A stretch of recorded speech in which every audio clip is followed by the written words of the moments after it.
So what if you wanted to put a storied house on a plot of 100 by 50? How would it look like? And what advancements would it have compared to a bungalow? Build smart with Amos, like, share, subscribe. So now, a storied house on a 100 by 50 plot of land is okay, but still it would have a few limitations. Why? Because of the space. The space is a little bit small, but it gives you some more comfort and more space because space is created upstairs.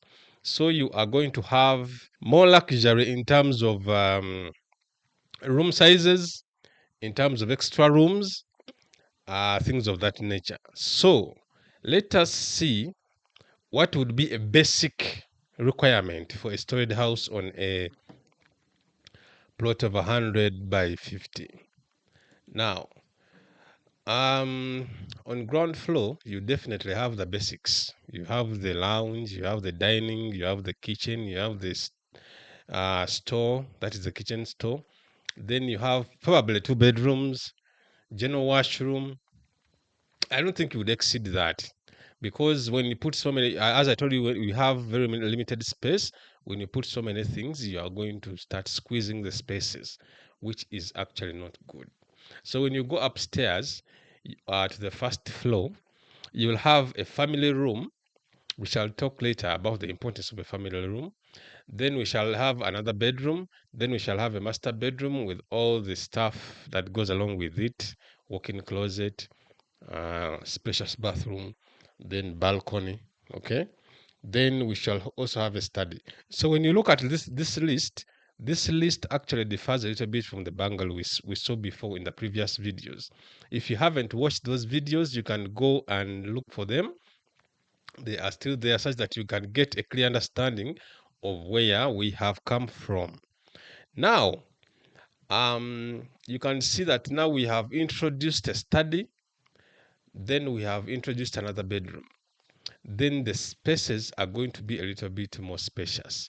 Why? Because a storied house increases space upstairs, but you may remain with the same size, with the same area, but you have created more space above. So we shall actually have to need space, more space, another space for staircase, which actually helps you to move upstairs.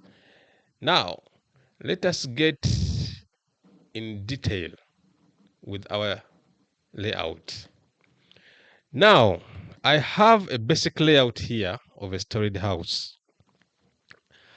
Now, one the things I told you have to consider first before you go any further, that things you have to look into is the setbacks.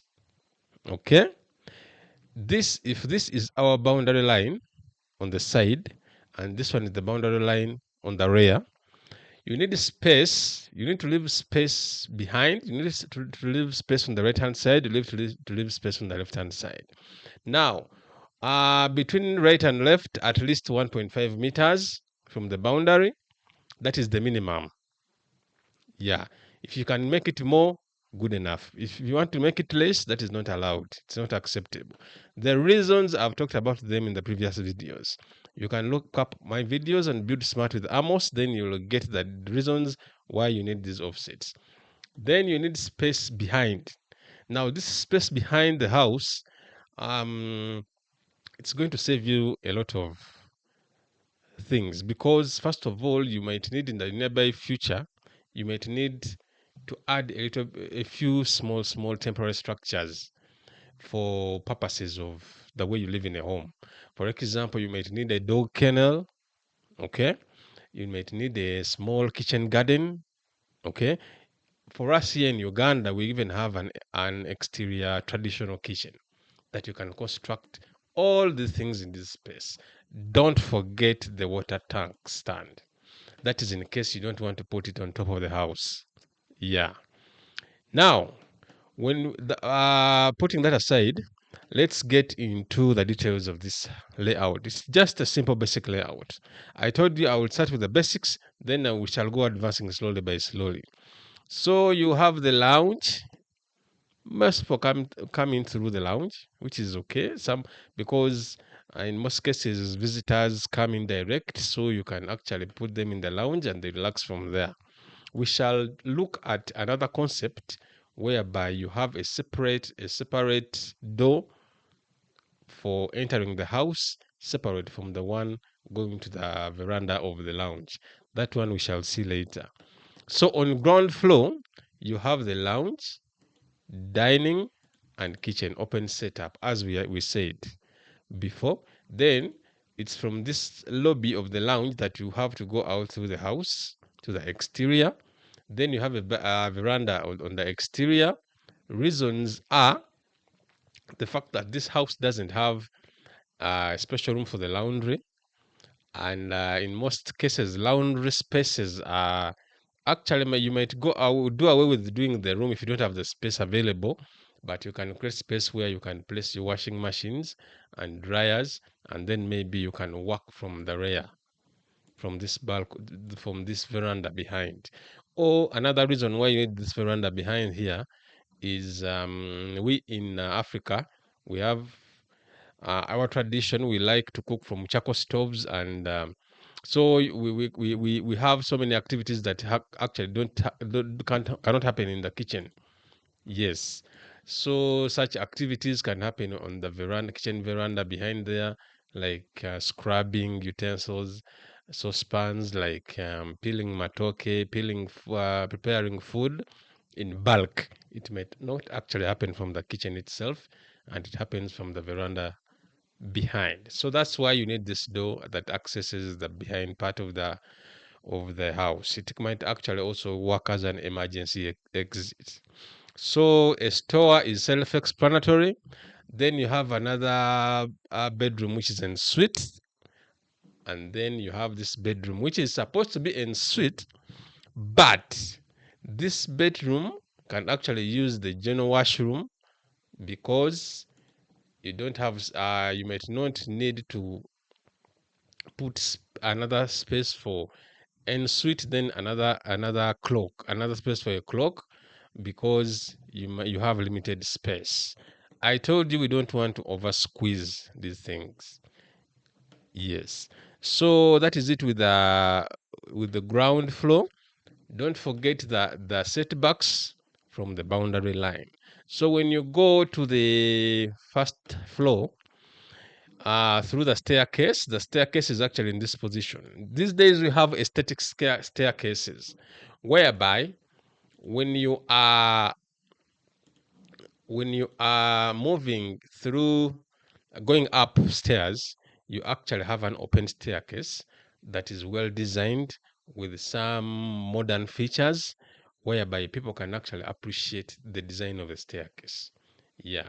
Gone are the days when we actually built a room for a staircase which is hidden. No, these days things are open because people have the luxury and the creativity of designing open things to look good with their nice lighting, nice finishes, nice tiling, such that when you are in the lounge, you can appreciate the beauty of the interior of a house. So that is why the staircase is also open. Now, when we go back to the upper floor, from the staircase, these many lines you are seeing is the staircase. You actually land into the family room, which is spacious. You can use it for watching movies, for relaxing. If you don't want the noise downstairs, you can actually use it for relaxing upstairs. If you have your prayers, family prayers, family meetings, you can actually hold them in a family room upstairs when other people are doing their stuff down. So we have an extra bedroom which is en suite, an extra bedroom which is en suite. Then we have a master bedroom with a closet and a washroom which is spacious. The bathroom for the master bedroom definitely has to be spacious. Yeah, because um in the master bedroom, most people want to put all sorts of things. They want to put bathtubs, They want to put showers as well. You need to have a water closet. You might have a bidet. You might have wash and basin, which is like double hot and cold. So a master bathroom is supposed to be a little bit more spacious, even more than this. So then the space behind here, we have a study room accessed through the family room, which is okay. Kids from downstairs can come up here and study, or you as the master, you can use it as an office, or it can work as a library, or it can do multitasking, all the things at once. Actually, when the kids study from upstairs, you can have the ease of monitoring what they are doing other than when they are studying from their bedrooms. So a study is very important in a house. Somebody might be in the bedroom when they're actually sleeping. The mood in a bedroom is a sleeping mood. It's not actually a study mode. So what else do we have? So we have an extra bedroom upstairs. Some sensitive people you might need them to sleep a little bit on the same floor with you. So don't let all the kids sleep down and you're sleeping up. So you are the master and you are the custodian of this place. You need to be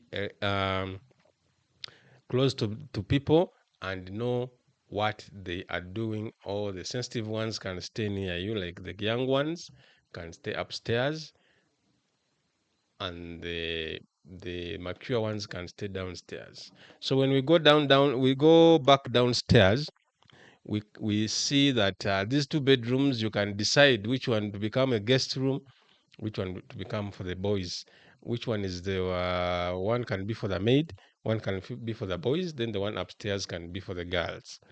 Okay, so on a plot of 100 by 50, you will get a nice storied house. When you look at the exterior of it, let's look at the exterior of this house. All right. So when we look at the exterior of this house, it can basically look like something of this nature. Yeah.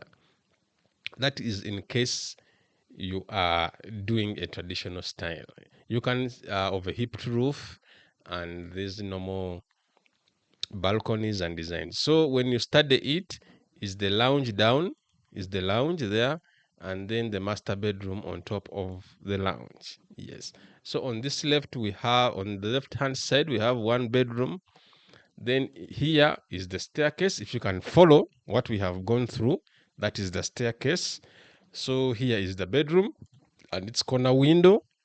Then you have on top of that bedroom, you have this balcony for the family room. So the staircase takes you into the family room, and then from the family room you have a balcony, and then you have this balcony for the master bedroom. So basically that is it. And in our next video, we are going to see how else can you design. We're going to look at another type of a design, because you have millions, and I told you we have millions of options of designs. You can actually design a house. It's not a fixed concept. And even how else can you do the exterior to bring out that luxurious modern contemporary style. Okay, build smart with Amos. See you in the next video. Like, share, subscribe, and hit on that notification button, such that whenever I post a video, you get notified instantly. All right.